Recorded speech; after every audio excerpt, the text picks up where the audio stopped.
ছুটে এসে তাকে রক্ষা করেন। এই জন্য ভগবানের ভক্ত কখনো কোনো বড় ধরনের বিপদে পড়লেও ভগবান সঙ্গে সঙ্গে তাকে রক্ষা করার জন্য চলে আসে। যদি ভক্তি না করি কৃষ্ণ ভক্ত বড়ই চতুর, যদি না করে ভক্তি তাহলে সে ভক্ত। আচ্ছা, এই যে মা ভক্তি করছে, সন্তান সেই ভক্তির ফল প্রাপ্ত হচ্ছে, সন্তান ভক্তি করছে, মাতা সেই ভক্তি প্রাপ্ত হচ্ছে। এই বিষয়টা শুধু ভক্তি মার্গেই সম্ভব, অন্য কোনো মার্গে এটা সম্ভব নয়। জ্ঞান মার্গ, কর্মকাণ্ডীয় মার্গ, উপাসনা মার্গ, কোন মার্গেই এই জিনিসটা সম্ভব নয়, শুধু একমাত্র ভক্তি মার্গে সম্ভব। ভগবান কখনো ভক্তের ভুল ত্রুটি দেখেনই না, দর্শন করেন না ভগবান ভক্তের ভুল ত্রুটি। কারণ ভক্তের প্রতি ভগবানের ভালোবাসা আছে।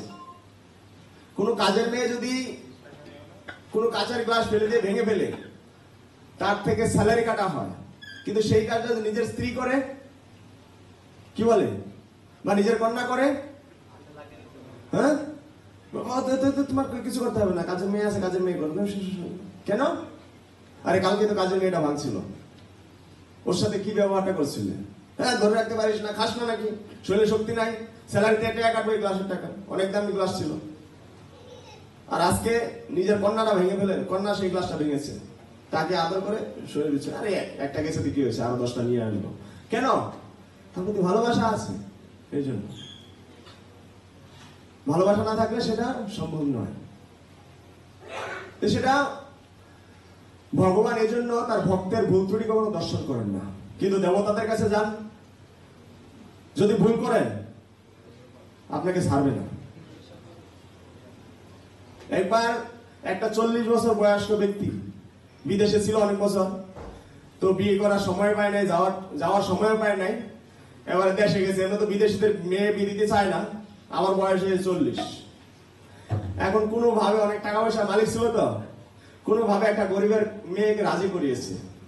তো রাজি করিয়ে বিয়ে শাদী ফাইনাল হলো, বিয়ে হয়েছে।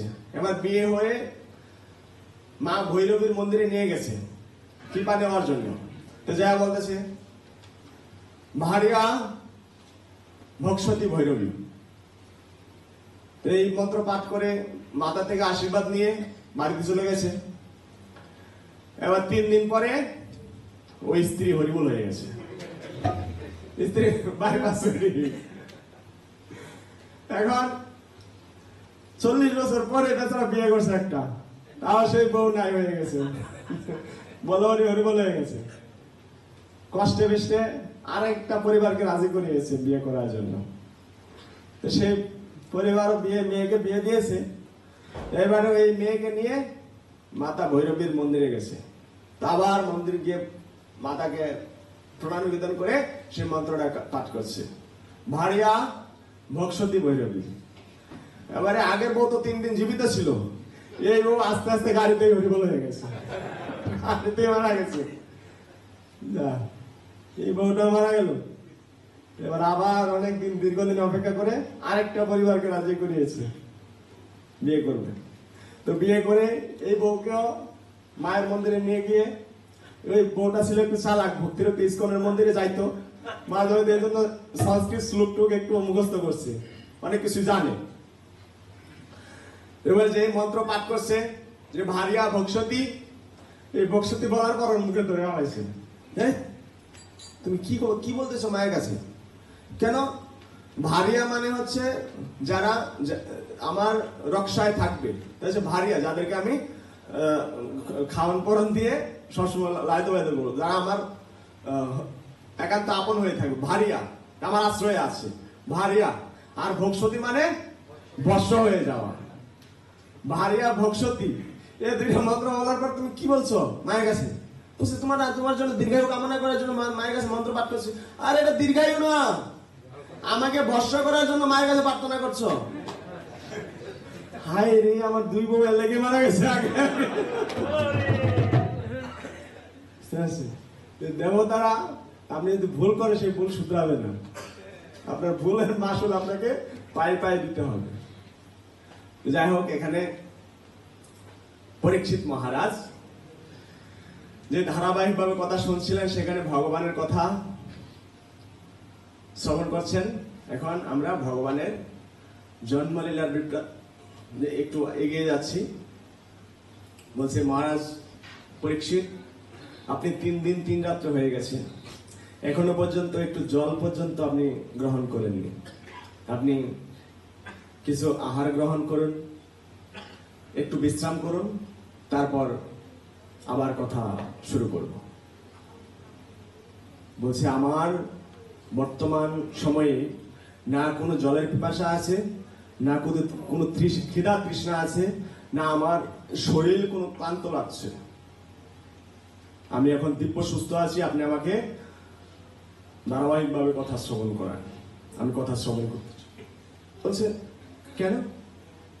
3 দিন 3 রাত্র হয়ে গেছে, আপনি কোনো পিপাসা লাগছে না, খিদায় কাতর হচ্ছেন না, কারণটা কি?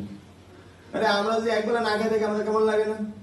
আর সে রাজারা কখনো এরকম পরিস্থিতির শিকার হয় না। আমরা তো হয়তো গরিবের সন্তান বলে এরকম পরিস্থিতির শিকার হতে পারি। খাবার ঘরে নাও থাকতে পারে, রান্না হচ্ছে না, খেতে দেরি হচ্ছে, কোথাও ট্রাভেলিং এ গেছি, খাবার পাচ্ছি না, হয়তো বিমানে যেতে হচ্ছে ট্রানজিটে, 18-20 ঘন্টা লেগে যাবে, খাবার পাচ্ছি না, খেতে না খেয়ে আছি। কিন্তু রাজার এই অবস্থা ছিল না কখনো। এই অবস্থার সম্মুখীন হতে হয় না রাজাকে। তো রাজাকে জিজ্ঞাসা করছে, আপনি 3 দিন ধরে না খেয়ে আছেন, কারণটা কি?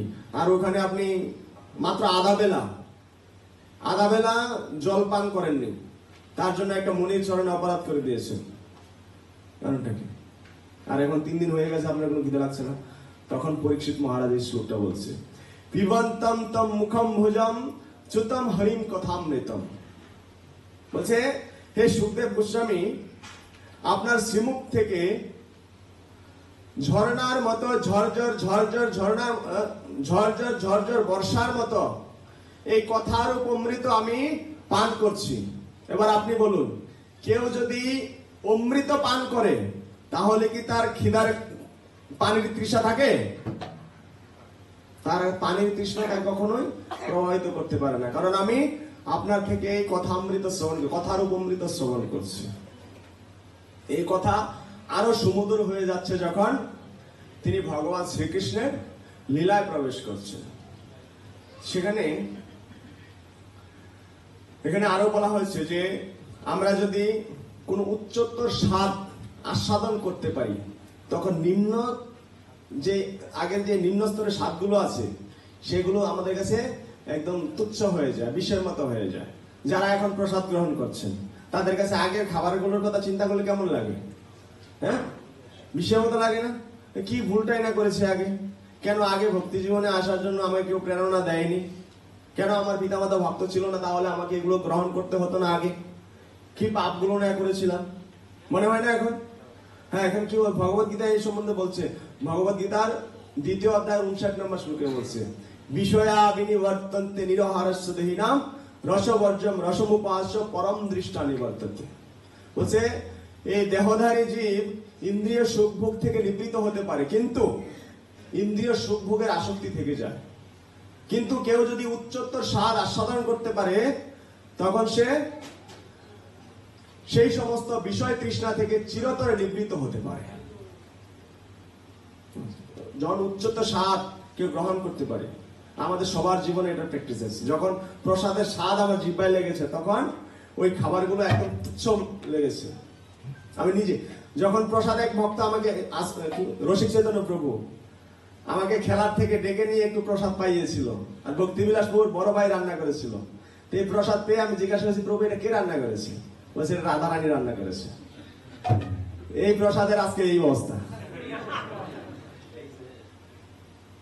এরকম অনেক ভক্তের জীবনেই এই প্রসাদের অনেক সুন্দর গুণাগুণ পাওয়া যায়। তো সুখদেব গোস্বামী বলছে যে পরীক্ষিত মহারাজকে এই শ্লোকটা বলছে, সম্যক ব্যবসিতা বুদ্ধি এব রাজর্ষি সত্যম বাসুদেব কথান্তে যত যাতা নষ্টি কিরতি। শ্রী সুখদেব গোস্বামী বললেন, হে রাজর্ষি, হে রাজশ্রেষ্ঠ, যেহেতু আপনি শ্রী বাসুদেবের কথায় অত্যন্ত আকৃষ্ট হয়েছেন, তাই নিশ্চিতভাবে আপনার বুদ্ধি আধ্যাত্মিক জ্ঞানে স্থির হয়েছে। যা মানব জীবনের চরম লক্ষ্য। যেহেতু এই আকর্ষণ অপ্রতিহতা, তা নিশ্চিত রূপে পরম মঙ্গলজনক। সুখদেব গোস্বামী পরীক্ষিত মহারাজকে বলছে, আপনার বুদ্ধি একদম স্থির হয়েছে এমন জায়গায়। হ্যাঁ, দেখতে পাচ্ছি। আমাকে 5 মিনিট সময় আছে। আর আমরা আসলে বললাম ভগবানের এই যে কথা, এটা বিশাল, এটাকে এত সহজে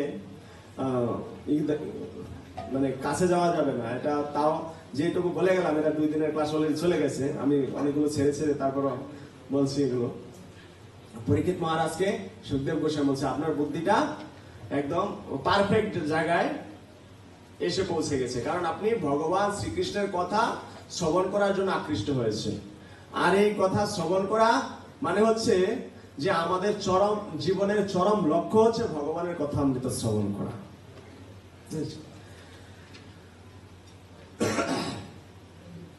এই ধরনের প্রশ্ন যদি কেউ করে, ভগবান সম্বন্ধীয় প্রশ্ন যদি কেউ করে, তাদের সম্বন্ধে ভাগবতমের 10ম স্কন্ধে কি বলা হয়েছে?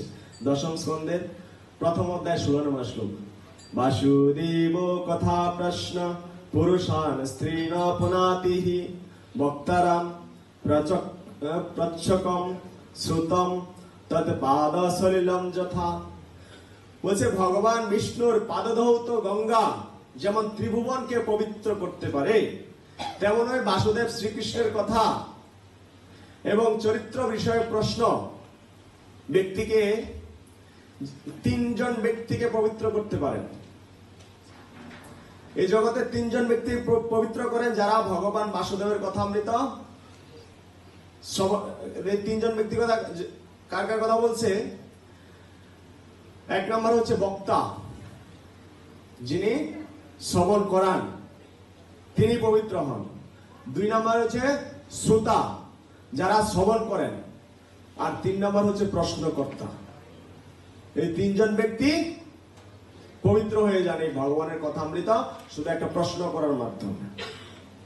ভগবান শ্রীকৃষ্ণ কি, রাধা মাধব সখীবৃন্দ কি।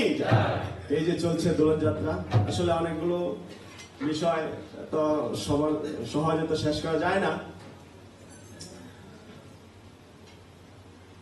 ঠিক আছে, তো আমরা পরবর্তী ক্লাসে যে কেউ আসবে, তো হ্যাঁ, তো আপনারা জানেন যে ঝুলন যাত্রা চলছে। তো তার আগে আমরা ভগবানের বিবাহের একটু অংশ আলোচনা করতে চাই, যেহেতু আমরা প্রায় এখানে গৃহস্থ আছি, তাই না? সেইখানে ভগবানের বিবাহ লীলাটা এভাবে বলছে যে ভগবানের বাবা বিবাহ করতে যাচ্ছে। তো আমি এখানে নোট করেছিলাম তাদের পুরো বংশ, যে ভগবান শ্রীকৃষ্ণ বিষ্ণু থেকে যে ব্রহ্মার আবির্ভাব হয়েছে, ব্রহ্মা থেকে ভৃগু, ভৃগু থেকে চন্দ্র, এভাবে পুরো বংশ ধারাভাবে 3 মিনিট আছে, আমি দেখি শ্রবণ করে আপনাদের এই ধারাবাহিকটা।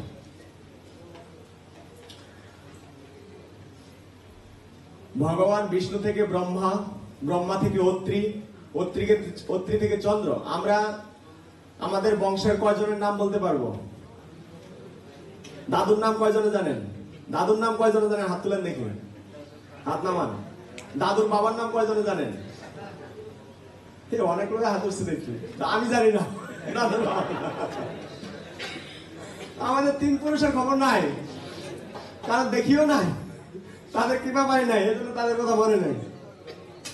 আমাদের জানা উচিত, আমাদের বিবাহ করতে গেলে 7 পুরুষের না 14 পুরুষের নাম দিতে হয়। হ্যাঁ, 7 পুরুষের, আমি 14 পুরুষের দিছি। আমার বাবা যদিও বলছে, ওরা মুখস্থ আছে, লিখে রাখছে যে কার কি নাম। 14 পুরুষের নাম দিতে হয় কেন জানেন? কারণ একটা পুরুষের কোন পরিবারে যদি একজন ভক্ত হতে পারে, তাহলে সেই 14 পুরুষ উদ্ধার হয়ে যায়, যাদের নাম বিবাহে বা কোন অনুষ্ঠানে সেই 14 পুরুষের নাম দেওয়া হয়। সেই 14 পুরুষ উদ্ধার লাভ করতে পারে শুধু যদি কেউ গৃহে একজন ভক্ত হয়। আর যদি মাতাজিরা ভক্ত হয়, কত পুরুষ উদ্ধার হয়? 21 পুরুষ উদ্ধার হয়। তাদের পিতৃকুলে 7 পুরুষ আর স্বামীর কুলের 14 পুরুষ।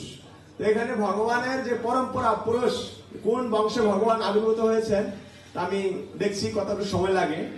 ভগবান বিষ্ণু, বিষ্ণু থেকে ব্রহ্মা, ব্রহ্মা থেকে অত্রি, অত্রি থেকে চন্দ্র, চন্দ্র থেকে বুধ, বুধ থেকে পুরুরবা, পুরুরবার থেকে আয়ু, আয়ু থেকে নহুষ, নহুষ থেকে যদু, যদু থেকে কৃষ্ট, কৃষ্ট, কৃষ্ট থেকে 5 পিঁড়ি পর আসছে শ্বাসবিন্দু, শ্বাসবিন্দুর আবার 5 পিঁড়ির পর হচ্ছে বিদর্ভ, বিদর্ভ থেকে ক্রথা, ক্রথা থেকে আবার 19 পিঁড়ি লম্বা একটা গেছে। এই 19 পিঁড়ি পরে সাতত নামে একজন এসছে রাজা। এই সাতত, সাতত থেকে 2টা বংশ চলে গেছে। এই 2টা বংশ কথা একটু মাথায় রেখেন। সাতত, সাতত থেকে হচ্ছে বৃষ্ণি, বৃষ্ণি থেকে যদুজিৎ, তারপর হচ্ছে যদুজিৎ থেকে অনামৃত, অনামৃত থেকে বৃষ্ণি, বৃষ্ণি থেকে চিত্ররথ, চিত্ররথ থেকে বিদুরথ, বিদুরথ থেকে পিরি, পিরি থেকে রদিক, রদিক থেকে সহস্রবাহু, সহস্রবাহু থেকে সুরসেন, আর সুরসেনের স্ত্রী হচ্ছে মারিসা। মারিসার 5 পুত্র এবং 10 কন্যা ছিল। সুরসেন এবং মারিসা, এই সুরসেন হচ্ছে সহস্রবাহুর সন্তান। সুরসেন, সুরসেনের পত্নী নাম হচ্ছে মারিসা। এই মারিসার আর সুরসেনের 5 পুত্র এবং 10 কন্যা ছিল। সব থেকে ছোট কন্যার নাম হচ্ছে পৃথা, যে পৃথা পরবর্তীতে কুন্তী নামে পরিচিত হয়েছেন, পঞ্চপাণ্ডবের মাতা, পাণ্ডু রাজার স্ত্রী রূপে। পরে তার যে ছোট পুত্র, সুরসেনের ছোট পুত্রের সব থেকে ছোট কন্যার নাম কি ছিল? পৃথা, মানে কুন্তী দেবী। আর তার সবার 5 জন যে পুত্র ছিল, সেই 5 জন পুত্রের সব থেকে ছোট নাম হচ্ছে, তার নাম আনকদুন্দুবি। তো আনকদুন্দুবি নামকরণ করার কারণ হচ্ছে, আমি এটা বলিনি, অনেক অনেক লীলা এখানে ছিল। তো ব্রহ্মা যখন জানতে পারে ভগবান আবির্ভূত হবে কোন বংশে, তখন বলে দেয় যে বাসুদেবের গৃহে ভগবান আবির্ভূত হবে। আর বাসুদেব যখন আবির্ভূত হয়েছে, তখন দেবতারা আনকদুন্দুবি নামে একটা বাদ্যযন্ত্র আছে, সেইটা তারা স্বর্গে থেকে বাজিয়েছিল, সারা জগতে এই বাজনার আওয়াজ শুনতে পেয়েছিল। আর এটা বাজিয়ে পরে বলেছিল, এই সন্তান, এই ছেলে কোনোদিন মিথ্যা কথা বলবে না, সে সদা সত্যি কথা বলবে। ওই স্বর্গের দেবতারাই দৈববাণী করে দিয়েছে। আর তার সেই থেকে তার নাম দিয়েছে আনকদুন্দুবি। তার পরবর্তী নাম হয়েছে বসুদেব। বুঝতে পেরেছেন? বসুদেব হচ্ছে ছোট পুত্রের নাম, আর ছোট কন্যার নাম কি? পৃথা। এই 2 জন। আবার যে শাশ্বত একটা বংশের কথা মনে রাখতে বলছিলাম না, শাশ্বত বংশ, সেই শাশ্বত বংশের 2য় বংশ হচ্ছে এটা আসছে। শাশ্বত থেকে অন্ধক, অন্ধক থেকে এখানে কুরুপ নামে একটা আছে, কুরুপ। তার 7 পিঁড়ি পার হয়ে যাওয়ার পর পুনর্বসু নামে একজন এসেছে জগতে, পুনর্বসু রাজা। পুনর্বসু থেকে আহুক, আহুকের 2 পুত্র, উগ্রসেন এবং দেবক। আহুসের 2 পুত্র, উগ্রসেন এবং দেবক। উগ্রসেনের 4 কন্যা এবং 9 জন পুত্র।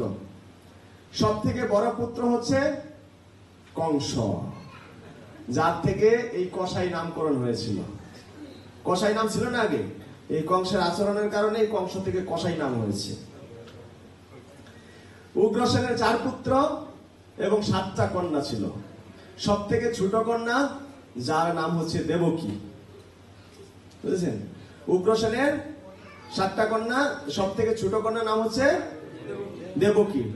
আর ওখানে বসুদেব কার পুত্র ছিলেন? সুরসেনের পুত্র ছিলেন। বসুদেব সুরসেনের সব থেকে ছোট পুত্র। আর এখানে উগ্রসেনের সব থেকে ছোট কন্যা হচ্ছে দেবকী। তাদের বিবাহ ঠিক হয়েছে। তো বিবাহ লীলা যদি পরবর্তীতে যে আসবে সে নিয়ে আসবে। হরে কৃষ্ণ। ভগবানের বিবাহ আগামী সপ্তাহে বিবাহটা সম্পাদন করে ভগবানকে আবির্ভূত করে দেবে। হরে কৃষ্ণ। শিল প্রভুপাদ কি, প্রভু মহারাজ কি, গৌর প্রেমানন্দে।